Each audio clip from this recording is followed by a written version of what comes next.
So this part of the service is slightly interactive. Relax, you'll be fine.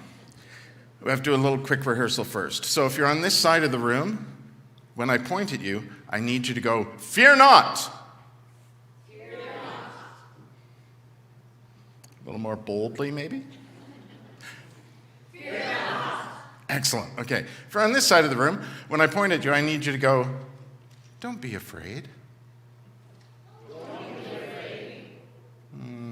Can it be a little more comforting about it? Like a warm hug? Try it. Okay, that's good. So right now you've probably already realized if you're on this side of the room, you're the King James Version of the story, and if you're on this side of the room, you're the New Revised Standard Version updated edition. If you choose to move, you should do it now. Too late. So, through the month of December, on each Sunday in Advent, we've been telling a piece of the Christmas story from the point of view of angels, because I don't know if you've noticed, but there's a lot of angels in the Christmas story. In fact, there wouldn't be a Christmas story if there were no angels in it, because they're the ones who move the action forward. They're the ones who bring news. They're the ones who comfort people. Every piece of the story begins with an angel saying,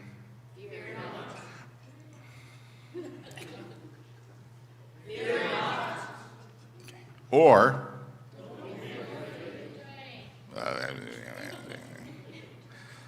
I'm getting more nervous all the time. Okay. And each piece of the story begins with that. And I don't think it's because, first of all, we were trying to tell two things when in telling the story from this point of view of the angels.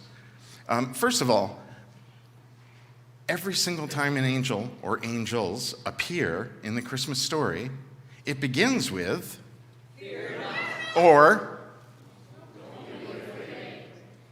I'm starting to get nervous about the pointing thing, so it'll just be a gesture now. And I don't think that's because people are scared of the angels.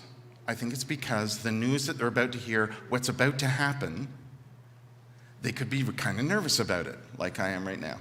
They could be kind of nervous about it. They could be kind of anxious. They could be scared of what's going to happen next. Imagine being Mary finding out you were suddenly pregnant. Or Joseph, who finds out that the woman he's supposed to be marrying is suddenly pregnant. Or imagine you're shepherds and an angel appears to you. Here's the thing, though. What do you imagine those angels look like? That was the other piece of the story we were trying to tell, because Pinocchio United Church and Bashaw United Church are this partnership called Rising Spirit. And we're working on a collaboration with some other churches to the east of us in Daysland and Roseland and Killam, which are called DKR. They're already collaborating over there. And so what we did was we gave a piece of the story to each church. Everyone had a script, but they could present that however they wanted. And so each week we got a different take on what angels might look like. Some of them more different than others. But we got a different view of what angels might look like. And to me, that's the two most important things to remember about angels in this story. First of all,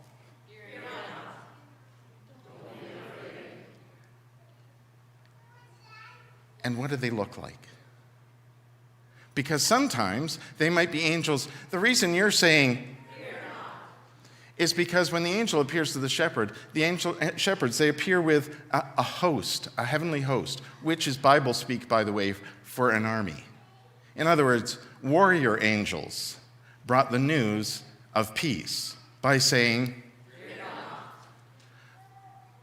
But the angel that appears to Joseph, for instance, appears in a dream. That angel may well have said, "Don't be afraid." Because there are times in our lives when we need to hear, and there are times in our lives when we need to hear, and that could come from anyone.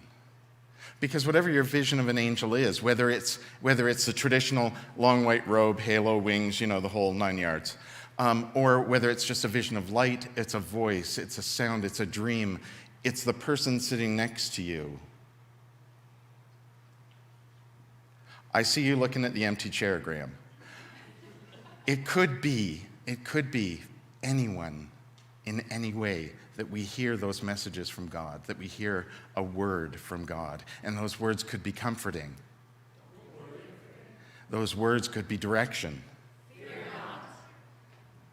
The important thing is that we listen.